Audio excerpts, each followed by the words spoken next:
A very good evening to you and a warm welcome to Business Live. My name is Emmanuel Abuaji Riafe.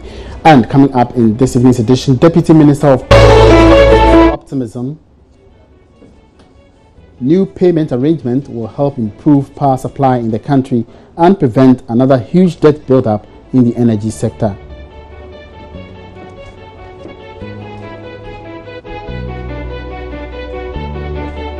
The Institute for Energy Security IES is predicting a 6% increase in prices of petrol in the first window of September.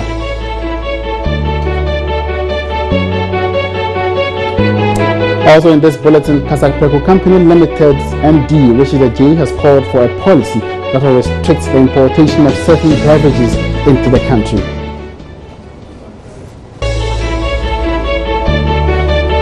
These and other stories coming away over the next 25 minutes or so. My name is Emmanuel Abuaji Biafe. You can always get interactive with us by tweeting your comments at Joy Online, at Joy Business, and also by Facebooking Joy Business as a page. For more business news, log on to myjoyonline.com/business. We'll be right back.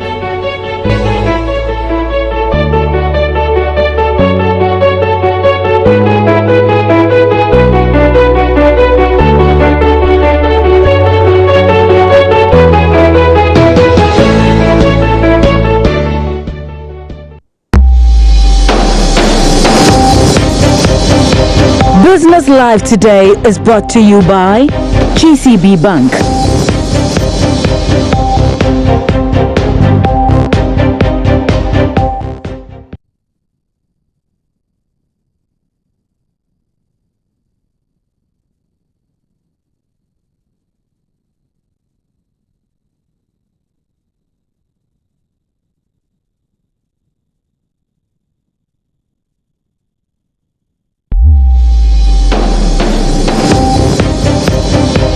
Business Live today is brought to you by GCB Bank.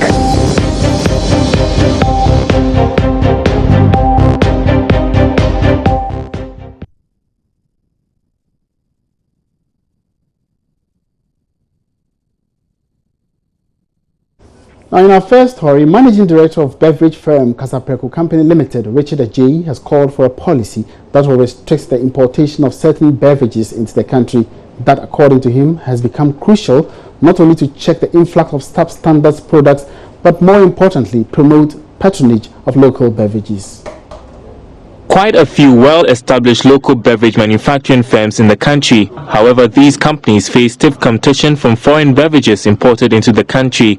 MD of Kasapreko, Richard Ajay, believes if a policy is introduced to curtail such imports, it would go a long way to encourage the establishment of more local beverage manufacturing companies to the benefit of the economy.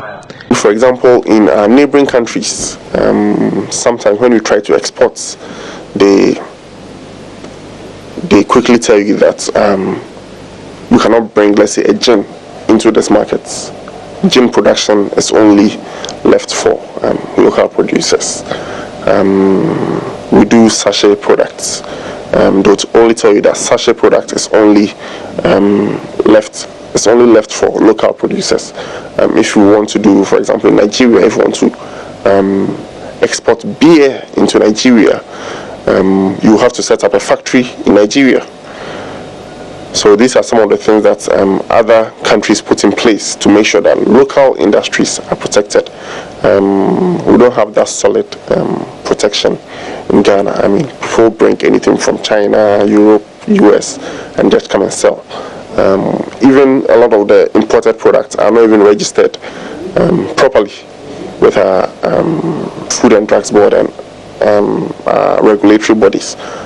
So the barriers to entry is very easy.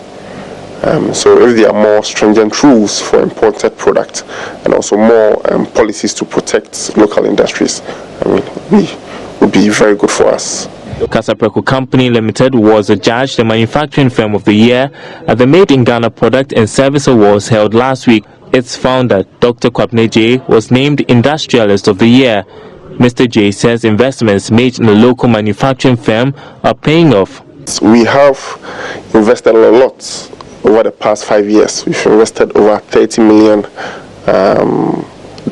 in our collect section.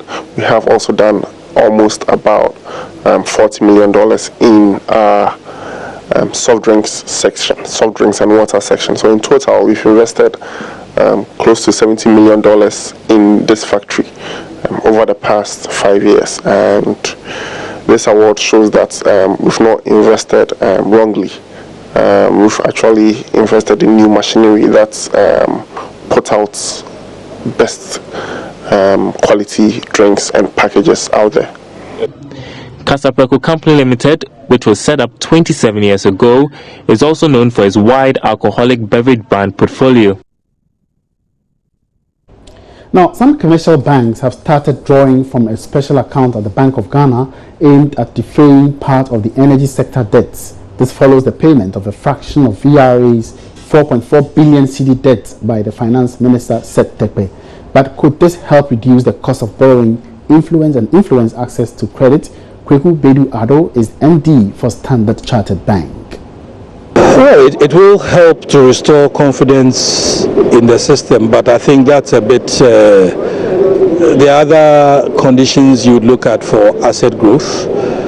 But I think more importantly, it helps that the country hopefully is moving back to a system that used to exist, where SOEs were able to borrow on the strength of their own balance sheets and repay their debts without involving the taxpayer.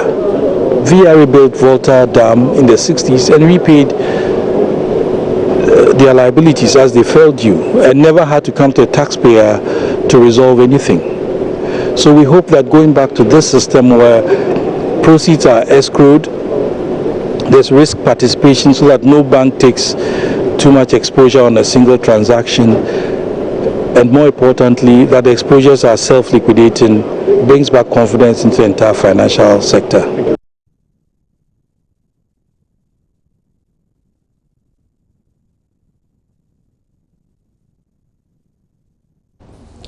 Now, the first pricing window for the month of September 2016 is set to commence. There are strong indications consumers will be paying more for fuel in the current pricing window. Now, meanwhile, we have on the line, the Institute for Energy Security, IES, is predicting a 6% increase in prices of petrol. Current world market prices continue to hover around $47 per barrel, up from previous levels of around $42 per barrel as at the beginning of the current price window, and the cedi has over the past 2 weeks also recorded some losses to close at 3.98 cedis. Now, figures from the various bulk distribution companies are, however, pointing to an imminent upward adjustment in pump price between 4.7% across most BDCs. Now, we have the research officer of the IES, Richmond Godson, on the line to do some analysis of this particular pricing dynamics. Good afternoon and welcome to Business Live, Richard. Good afternoon and thank you for having me.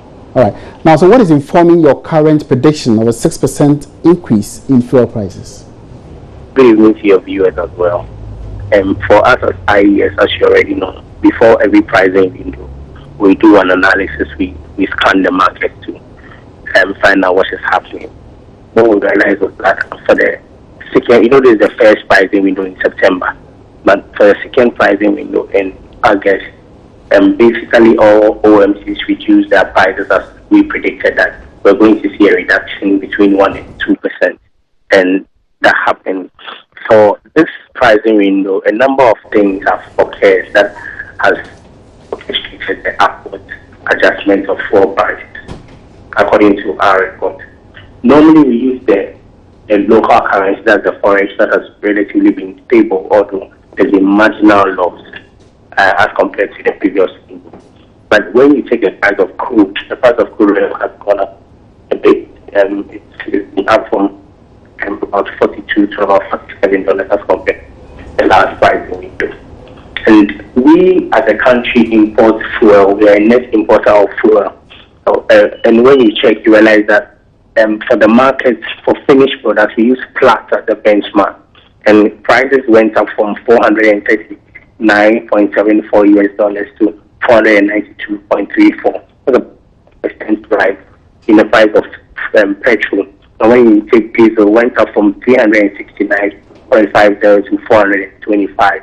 when we take all these things into consideration, aside that being the price, the price that is being sold, currently, our traders are not getting, that's the oil trading companies are buying petrol at a premium. When I say premium, that's the benchmark plus $20.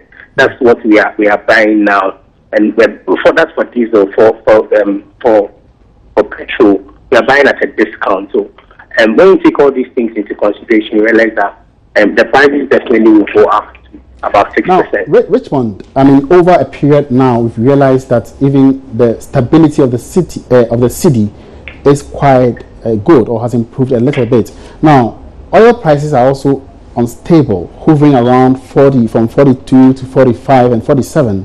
Why is it that it is not reflecting, or these factors or these determinants are not reflecting in the prices? If you realize, for the past 5 windows, if you've been following the industry closely and our projections, you realize that the prices have dropped for about 5 windows consistently. Every time there's been marginal drops when the prices have gone down on the world market, and when the benchmark that we use for finished products, that's Platts, has also gone down. The oil marketing companies have been fed to consumers, and they've reduced accordingly. But like I mentioned earlier, the prices are going up. I mean, when you look at it, there's been some disruptions in the Gulf, Northern Gulf region. When you take U.S. Gulf of Mexico, production too has been disrupted a bit.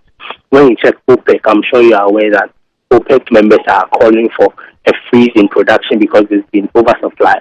And once there's oversupply, prices begin to drop. And because there's oversupply, they are concerned that prices have fallen for a long while, and they are trying to stimulate the prices by freezing production. And that's exactly what they're going to have a discussion late September in Algeria about. So when you take all these things, these are the causes that have influenced. These are the causes that have influenced the prices going up. You're talking about how much exactly is it going to be when it comes to the ex-pump price? Your voice was really low. If you can. Yeah, I'm talking about a 6% projected increase. How much should we expect at the ex-pump? So that's about 20 pesos. We are looking between 20 and 30 pesos. That's what the 6% will be. So currently, averagely, you find that the petrol is being sold by about 3.47, between 3.47 and 3.49 Ghana pesos per liter. And the diesel is also being sold around 3.4 Ghana cedi per liter around there. So we expect an increment of about 20 to 30 pesos. Now, BBC, yes, okay, go ahead. Yeah, all things being equal, we expect to see about 3.6, 3.7 per liter. Now, if you listen carefully, BDCs also seem to have a different pricing regime based on some determinants that were presented. Why is it different from yours? They are predicting like between 4 to 7%, and you are saying 6. No, we predict, like you know, every we have been guided by the fundamentals, and if you would check, as compared to other civil society groups, our prediction has always been accurate ever since we started doing this. So any group can predict otherwise, but that is what we are projecting. If you remember the last time, we said that as a country that imports finished products, it was imperative that you're going to use Platts and do not depend solely on crude oil. Other people did that. Eventually, they predicted that prices were going to go up. We said prices were not going to go up, they were going to fall, and eventually happened. So if you are guided by the fundamentals, each time you're going to have the projection right. But if you are not guided by fundamentals and you're looking at your own speculation, at the end of the day, you get it wrong. So for us, we are guided by our track record, and that's what we seek to do this time around as well. So all things being equal, when exactly is this price change taking effect? Tonight? Your voice is really low. All things being equal, when do we expect the new price to take effect? Oh, the window starts from 1st to 15th of every month. We have 2 windows, and from 16th to the end of the month, there's another window. Today is 1st September. We expect that now that the window has started, prices will take effect soon.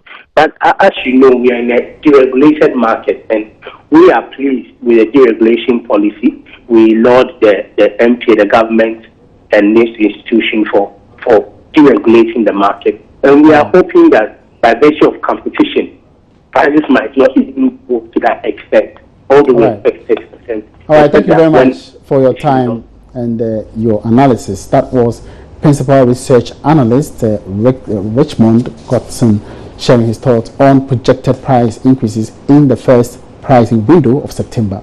We now turn our attention to some international business news.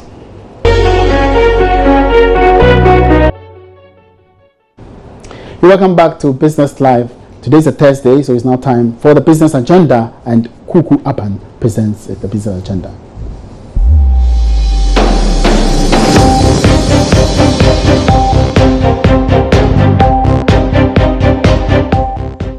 Welcome to the business agenda on Business Live, and today's agenda throws the spotlight on the energy sector, where the Deputy Executive Director of the Africa Center for Energy Policy, Ben Boakye, is calling on the President to, as a matter of urgency, assent to the recently passed Petroleum Exploration and Production Bill into law.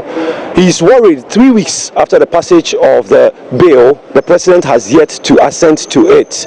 The law, which replaces the 1986 PNDC Law 84, seeks to promote mandatory disclosure of persons who invest in the sector's identity, as well as mandatory competitive tender. Mr. Boakye believes an urgent assent by the President will go a long way to promote the development of the sector. The bill has been passed by Parliament, so it's an act of Parliament. But for it to come into force, you need the President to append his signature to it. And that is what we are all waiting for, and it would delight all of us that the President will see the need, the urgency to sign the bill, because you would agree that if it was a budget, the President would have flown from everywhere to come and sign it. But this is a law that is going to regulate a whole oil and gas industry to ensure that subsequent contracts are better governed and that we can have a competitive arrangement for awarding petroleum contracts, improves transparency and accountability. And we expect the same kind of urgency that is given to any other bill that gets assented to overnight and starts being implemented. And this is what we also want to see the President giving to that law. But we don't have it signed yet, and we're hoping that anytime soon it should be signed. But if it is not getting the assent, then all of us have to join in pushing the President to sign it. Because the danger is that whilst the bill, the law, or the Act of Parliament sits at the desk of the President, you could have contracts going through Parliament because it's not enforced. It's not enforced. So to avoid that, we have to have the bill assented to before we can call it an EMP bill. That was Deputy Executive Director of the Africa Center for Energy Policy, ACEP, Ben Boakye. So what reaction to this call? Well, the co-chair of the Ghana Extractive Industries Transparency Initiative, GAITI, Dr. Steve Mantiao, disagrees the President is unduly delaying in assenting to the recently passed EMP bill into law. According to him, once there's no document from the oil and gas sector, that's a contract before Parliament for consideration, there should be no cause for worry. Bills that go before the President are not signed immediately. I don't know what they know. If there is a case that there are some pending agreements to be signed, and that if the President does not, and because laws do not take retroactive effect, if the President does not assent quickly for it to become law, then it may not apply to those agreements if they should be passed ahead of the assent. It is less than a month, and so I don't think less than a month is too long. If a month comes by and then it still hasn't been signed, then we can talk about it. There were several laws that were passed that week, and the President will have to go through all these and assent to them. And let's also be aware that he's also campaigning to be president, and there are also other travels and all that he's been doing. Compared to the others, I know sometimes it takes about 2-3 months before they are signed. This is only about 2 weeks, so I will not be too worried. I know that it will be signed very soon. Parliament is on recess. I am not aware that there is any agreement before Parliament. If there were, then I would say, hey, sign it before these agreements are ratified by Parliament. But there is nothing like that now. And that is not to say that the President should delay. Dr. Steve Mantiao is the co-chairman of the Ghana Extractive Industries Transparency Initiative, GAITI. Do make a date with us next week for another edition of a Business Agenda, right here on Business Live.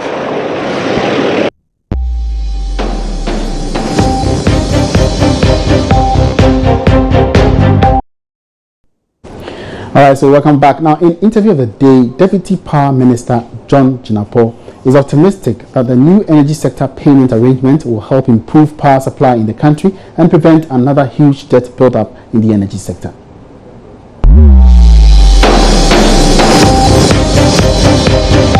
Interview of the day is brought to you by EcoBank, the Pan-African bank. Forward, the most important thing is to put all these agencies on a sound footing so that on their own they can budget and pay for whatever they consume, whether power, water, telephone bills and all that. Because at the end of the day, it's about ensuring that we have sustainable power in the system.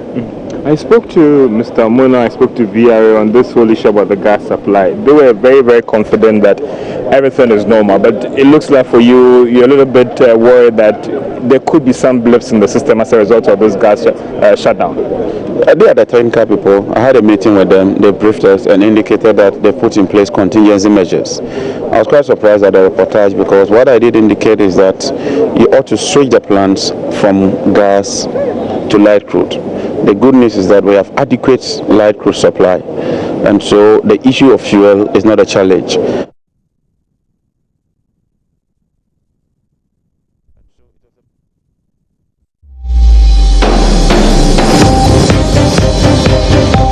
Interview of the day.